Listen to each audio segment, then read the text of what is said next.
Hello everyone, welcome to Sierra Malhotra classes. इस session में हम डिस्कस करने के लिए हैं पीएनबी के रिक्रूटमेंट के बारे में, जो हम जनरली डिस्कस करते हैं, जो कि क्रेडिट ऑफिसर की प्रोफाइल है, जिसमें हम स्पेशलाइज करते हैं। आज हम उसको डिस्कस नहीं करेंगे। आज हम डिस्कस करने के लिए हैं इंडस्ट्री ऑफिसर्स की प्रोफाइल को। मुद्दे की बात है, ये प्रोफाइल काफी इंटरेस्टिंग है, साथ ही साथ काफी इंपॉर्टेंट है इस रिक्रूटमेंट के लिए। तो ये इंपॉर्टेंट क्यों है?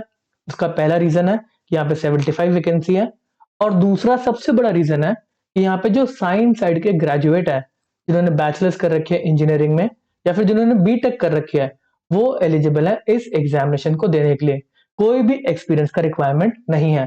अपने आप में काफी डिफरेंट बात है कि बैंक के अंदर इंजीनियर फ्रेशर्स को लिया जा रहा है। तो अब किस रोल के लिए इनको लिया जा रहा है, क्या काम ये करेंगे और कैसे आपको इस एग्जामिनेशन को अप्रोच करना चाहिए, आज हम वो डिस्कस करेंगे।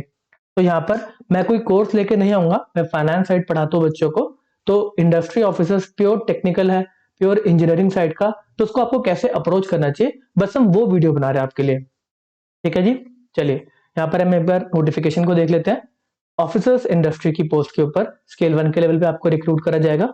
यहाँ पे 75 वैकेंसीज हैं। इसके साथ साथ जो एलिजिबिलिटी क्राइटेरिया, आपकी मिनिमम एज होनी चाहिए 21 ईयर्स एंड मैक्सिमम 30 हो सकती है। अगर आपने फुल टाइम डिग्री कर रखी है, बैचलर्स इन इंजीनियरिंग, या फिर आपने बीटेक कर रखी है, इसमें भी सारे सब्जेक्ट्स को एलिजिबल रखा गया है। Civil, electrical, mechanical, textile, mining, तो सबको यहाँ पे एलिजिबल रखा गया है।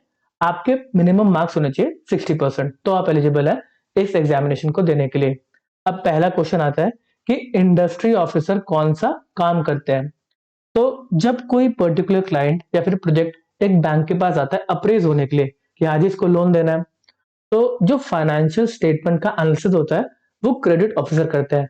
फाइनेंशियल स्टेटमेंट्स को रीड करेंगे, प्रोजेक्शंस को देखेंगे, प्रीवियस ईयर जो कंडक्ट रहा लोन का उसके ऊपर कमेंट वगैरह करेंगे।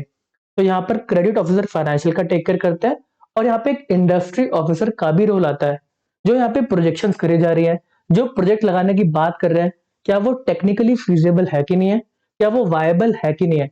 तो उसके ऊपर जो टेक्निकल पॉइंट्स है, उसके ऊपर इंडस्ट्री ऑफिसर्स को रिक्रूट करा जाता है। दूसरी बात है, अब सर इसके एग्जामिनेशन को हम किस तरीके से पढ़े, क्या इसका एग्जामिनेशन पहले हो चुका है? तो इसका आंसर ये है कि पीएनबी आज से 2 साल पहले इंडस्ट्री ऑफिसर्स की प्रोफाइल के ऊपर एग्जामिनेशन ले चुका है। बट उस समय जो रिक्रूटमेंट आया था वो सिंगल डिजिट्स का रिक्रूटमेंट था, तो काफी कम स्टूडेंट्स ने एग्जामिनेशन दिया था और काफी कम स्टूडेंट्स को ऑब्वियसली जॉब मिली थी। तो यहाँ पर जो पीएनबी के अंदर इंडस्ट्री ऑफिसर पे 2 साल पहले रिक्रूट हुए थे, मैंने उनसे कनेक्ट करा, तो उन्होंने मेरे को ये बताया कि जो आपका बीटेक के फर्स्ट ईयर के अंदर पढ़ाया जाता है, कहीं ना कहीं पेपर उधर से ही बनता है। तो बीटेक के फर्स्ट ईयर के अंदर जो सब्जेक्ट्स हैं, जो टॉपिक है, वहां से आपको क्वेश्चन पूछे जाते हैं। आई नो ये एक परफेक्ट सिलेबस बताने का तरीका नहीं है, बट क्योंकि मैं इंजीनियर नहीं हूं तो मैं आपको बता नहीं सकता। बट हमने इसका एक सोल्यूशन निकाला है कि आपको सिलेबस किस तरीके से बेटर बता सकते हैं। तो यहाँ पर हमने एक टेलीग्राम चैनल बनाया है, पीएनबी इंडस्ट्री ऑफिसर्स 2025 का, और यहाँ पर जो प्रीवियस 2 साल पहले जिन्होंने एग्जामिनेशन दिया था, मैं उन बंदों को जो ऑफिसर्स बन चुके हैं उनको इस ग्रुप में ऐड कर दूंगा। और आप अगर इस एग्जामिनेशन को देने के बारे में सोच रहे हैं तो आप भी इसमें आकर रजिस्ट्रेशन ले सकते हैं। इस वीडियो के डिस्क्रिप्शन में आपको वो लिंक मिल जाएगा टेलीग्राम चैनल का। तो आप आपस में डिस्कस करके एक बार हम अगर सिलेबस को डिवाइस कर ले, तो मैं वो आके यूट्यूब पे लोगों को बता दूंगा।